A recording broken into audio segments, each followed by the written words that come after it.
diberikan kesempatan oleh Allah, sehingga kita masih dapat berkumpul di ruangan yang sangat sederhana ini. Tujuan dan maksud adalah untuk sosialisasi budaya positif dalam mengimplementasikan keyakinan kelas SD Negeri 4 Medu. Selawat beriring salam, tak lupa pula kita sanjungkan kepangkuan alam Nabi besar Muhammad SAW, yang mana beliau telah membawa umat manusia dari alam jahiliyah kepada alam yang Islamiyah, dari alam kebodohan kepada alam yang penuh dengan ilmu pengetahuan sebagaimana yang kita rasakan saat ini. Penghormatan saya kepada ibu-ibu semuanya, alhamdulillah pada hari ini sudah dapat berhadir. Langsung saja ibu-ibu semuanya, saya di sini ingin mensosialisasikan budaya positif dalam mengimplementasikan keyakinan kelas SD Negeri 4 Medu. Jadi ibu-ibu semuanya, sebelum kita membuat keyakinan kelas di dalam kelas kita, terlebih dahulu kita harus tahu apa itu keyakinan kelas. Nah, di sini keyakinan kelas adalah nilai-nilai kebajikan, budaya positif, universal yang disepakati secara tersirat dan tersurat.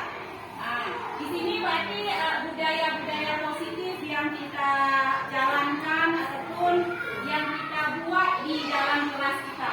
Nah, kadang-kadang keyakinan kelas itu suatu kesepakatan disiplin positif yang telah kita buat secara bersama-sama di dalam kelas bersama dengan guru dan peserta didik. Namun kadang-kadang anak peserta didik kita masih peka atas apa yang telah kita sepakati di dalam kelas, sehingga mereka masih tetap melakukan pelanggaran walaupun sudah tahu akan mendapatkan konsekuensi misalnya, ya kan? Nah di sini ciri-ciri keyakinan kelas. Di sini ada beberapa keyakinan kelas, ciri-ciri keyakinan kelas. Yang pertama sekali bersifat jadi abstrak. Berarti di sini jadi bersifat jadi nyata yang kita sepakati ataupun keyakinan yang ada di dalam kelas. Yang kedua, keyakinan kelas berupa pernyataan-pernyataan universal yang dibuat dalam bentuk kalimat positif. Jadi nanti setelah kita sepakati dengan murid-murid kita, jadi kalimat-kalimat kita buat itu dalam bentuk kalimat positif yaitu. Yang ketiga ada keyakinan kelas tidak dibuat dalam jumlah banyak sehingga mudah diingat dan dipahami oleh warga kelas. Di sini artinya kita di saat membuat keyakinan kelas ataupun kesepakatan kelas itu nggak perlu kita buat banyak-banyak sekali. Kenapa? Karena dengan sedikit kita buat nanti murid kita di dalam kelas, warga di dalam kelas itu mudah diingat. Nah, dia bisa menghafal apa keyakinan kelas yang harus kita ingatkan. Nah, seperti itu. Setelah itu ada keyakinan kelas merupakan suatu yang dapat diterapkan di lingkungan kelas tersebut. Setiap kita membuat keyakinan kelas itu harus dapat kita terapkan. Kita harapkan kepada anak-anak kita itu mereka itu harus bisa menerapkan di dalam kelas itu. Jangan nanti kita buat keyakinan kelas tapi ada siswa kita yang tidak mau mematuhi keyakinan yang setelah kita sepakati itu. Yang kelima itu pembuatan keyakinan melibatkan semua warga kelas melalui kegiatan curah pendapat. Ini bagaimana nanti setelah di saat kita akan merancang kegiatan keyakinan kelas, itu kita libatkan semua warga kelas itu. Artinya peserta didik kita harus kita libatkan semua. Ada baiknya kita buat kelompok. Nanti kita bagikan kertas, mereka itu akan curahkan pendapat. Oh ini yang mana yang lebih cocok untuk keyakinan kelasnya. Nanti baru kertas itu kita kompromi bersama lagi. Jadi kelompok itu nanti antar kelompok itu dia maju ke depan presentasi apa yang mereka sepakati ataupun yang keyakinan yang mereka buat. Yang keenam, keyakinan kelas itu ditinjau kembali dari waktu ke waktu. Itu artinya kadang-kadang kalau sekarang masa pandemi itu pasti kita buat di sini masuk kelas harus pakai masker kan seperti itu. Tetapi sekarang tidak ada lagi COVID. Berarti itu kita hilangkan, kita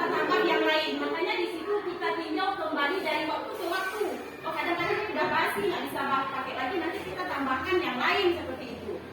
Nah, di sini ada tahapan dalam menciptakan program kebajikan budaya positif.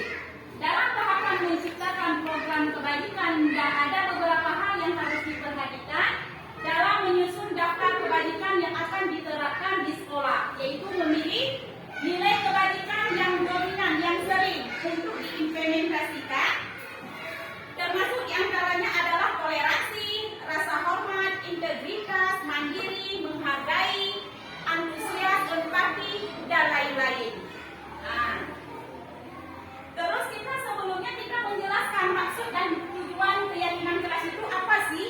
Kita sebelum membuat kesepakatan untuk membuat budaya positif dalam bentuk keyakinan kelas itu, kita sama peserta didik sama anak-anak kita itu harus kita jelaskan dulu maksudnya untuk apa, tujuannya untuk apa. Sebelum kita membuat keyakinan kelas dan kesepakatan di dalam kelas, kita sebagai guru harus menjelaskan dulu tujuan dan manfaat dari keyakinan kelas itu sendiri.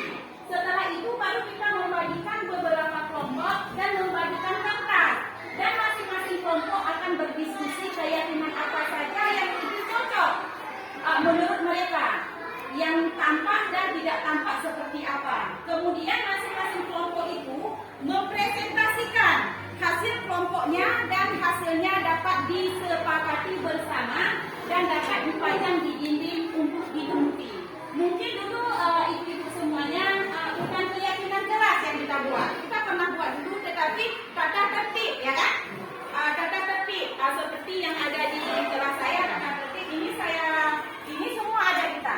Mungkin dari kelas 1 sampai kelas 6 dan sering kita buat, sudah pernah kita buat. Cuma namanya aja sekarang yang kita ubah keyakinan kelas. Tapi kita yakin apa yang kita sepakati itu.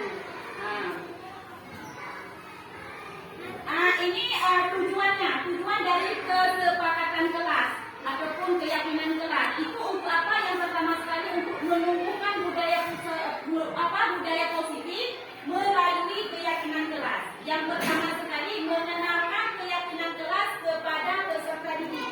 Kita harus kenalkan keyakinan kelas itu kepada peserta didik kita. Yang kedua, menyusun keyakinan kelas bersama peserta didik seperti yang saya bilang tadi. Menyusun keyakinan kelas itu bersama dengan peserta didik. Tidak boleh kita buru aja yang buat keyakinan kelas, sementara peserta didik kita tidak tahu.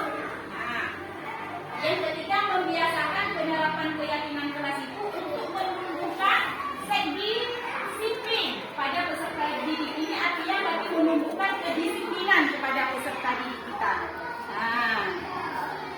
Adapun manfaat dari penerapan keyakinan kelas itu, tentunya yang pertama sekali mewujudkan merdeka belajar berpihak pada murid untuk menciptakan komunikasi segala arah antara guru dan murid-murid. Terus menumbuhkan keterlibatan murid dalam membentuk keyakinan kelas untuk mencapai kelas impian bersama guna pembelajaran yang ada di dalam kelas itu lebih efektif. Ini beberapa contoh ibu-ibu semuanya mungkin kesepakatan ataupun keyakinan kelas yang telah saya buat. Yang pertama sekali berbaris sebelum masuk kelas. Semuanya mungkin kita di sini masuk kelas itu harus berbaris terlebih dahulu. Yang kedua, masuk kelas tepat waktu. Harus tepat waktu masuk ke dalam kelas. Yang ketiga, berdoa sebelum dan sesudah belajar. Ini berpendapat harus tunjuk tangan. Jadi siswa-siswinya yang ingin bertanya itu dia harus tunjukkan tangan. Melaksanakan piket kelas. Itu siswa-siswi harus melaksanakan piket kelas. Terus ada lagi mendengarkan guru dengan benar, menjaga kebersihan dan keindahan, bersikap sopan kepada semua teman, ramah, sopan dan peduli, dilarang duduk di kursi guru.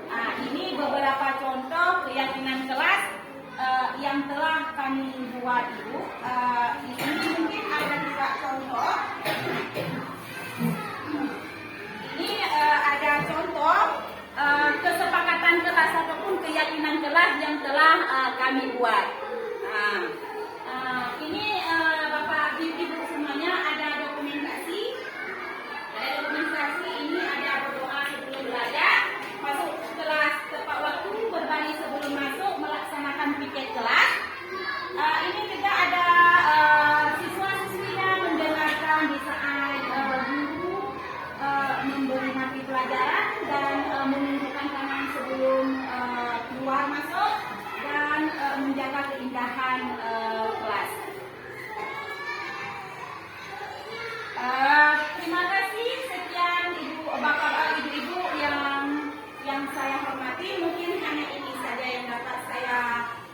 presentasi pada hari ini Ibu saya Adli